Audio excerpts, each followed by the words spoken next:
বাজারের রাজনগর থানা পরিদর্শন করলেন পুলিশ সুপার মোহাম্মদ মঞ্জুর রহমান পিপিএম বিপিএম বার। জিএন সাগর আহমেদের প্রতিবেদনে দেখুন বিস্তারিত।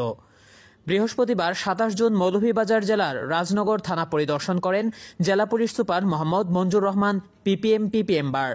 আজ সকালে পুলিশ সুপার রাজনগর থানায় পৌঁছলে তাকে ফুলের শুভেচ্ছা জানান রাজনগর থানার অফিসার ইনচার্জ মোহাম্মদ আব্দুস সালেক।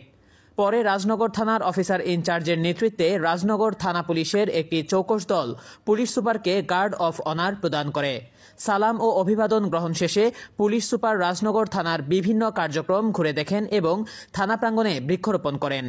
জেলা পুলিশ সুপার থানার অস্ত্রাগার, থানা মালখানা, থানা ব্যারাক, মেস পরিদর্শন করেন। তিনি বিভিন্ন দাপ্তরিক নথিপত্র ও গুরুত্বপূর্ণ মামলার ডকেট পর্যালোচনা করেন এবং প্রয়োজনীয় দিক নির্দেশনা প্রদান করেন। এরপর তিনি থানা প্রাঙ্গণে থানার অফিসার ফোর্স এবং রাজনগর